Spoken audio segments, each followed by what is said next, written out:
नूह के पुत्र जो शेम, हाम और येपेत थे, उनके पुत्र जल प्रलय के पश्चात उत्पन्न हुए, उनकी वंशावली यह है। येपेत के पुत्र गोमेर, मागोग, मादै, यावान, तूबल, मेशेक और तीरास हुए। और गोमेर के पुत्र अश्कनज, रीपत और तोगरमा हुए। और यावान के वंश में एलीशा और तरशीश और कित्ती और दोदानी लोग हुए।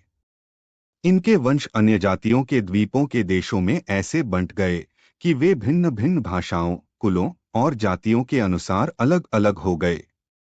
फिर हाम के पुत्र कूश और मिस्र और फूत और कनान हुए।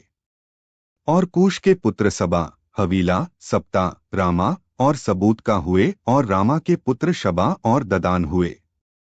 और कूश के वंश में निम्रोद भी हुआ। पृथ्वी पर पहला वीर वही हुआ है। वही यहोवा की दृष्टि में पराक्रमी शिकार खेलने वाला ठहरा। इससे यह कहावत चली है कि निम्रोद के समान यहोवा की दृष्टि में पराक्रमी शिकार खेलने वाला। और उसके राज्य का आरंभ शिनार देश में बाबुल, अक्कद और कलने हुआ। उस देश से वह निकलकर अश्शूर को गया, और नीनवे, रहोबोतीर और कालह को। और नीनवे और कालह के बीच रेसेन है, उसे भी बसाया, बड़ा नगर यही है। और मिस्र के वंश में लूदी, अनामी, लहाबी, नप्तूही और पत्रुसी, कसलुही और कप्तोरी लोग हुए। कसलुहियों में से तो पलिश्ती लोग निकले।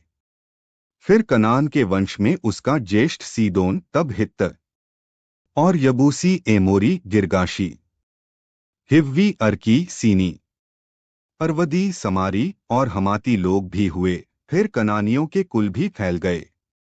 और कनानियों का सिवाना सीदोन से लेकर गरार के मार्ग से होकर अज्जा तक, और फिर सदोम और अमोरा और अदमा और सबोयीम के मार्ग से होकर लाशा तक हुआ।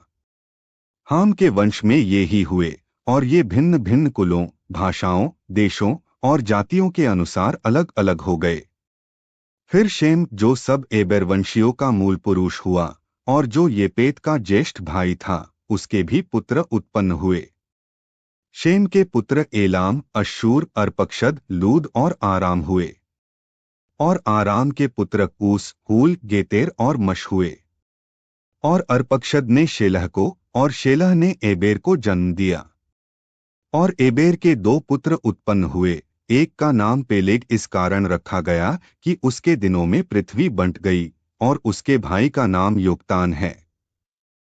और योक्तान ने अल्मोदाद, शेलेप, हसरमावेत, थेरह, यदोरवाम, ऊजाल, दिकला, ओबाल, अबीमाइल, शबा, 29 ओपीर, हवीला और योबाब को जन्म दिया। ये ही सब योक्तान के पुत्र हुए। इनके रहने का स्थान मेशा से लेकर सपारा, जो पूर्व में एक पहाड़ है, उसके मार्ग तक हुआ। शेम के पुत्र ये ही हुए, और ये भिन्न भिन्न कुलों, भाषाओं, देशों और जातियों के अनुसार अलग अलग हो गए। नूह के पुत्रों के घराने ये ही हैं, और उनकी जातियों के अनुसार उनकी वंशावलियां ये ही हैं। और जल प्रलय के पश्चात पृथ्वी भर की जातियां इन्हीं में से होकर बंट गई।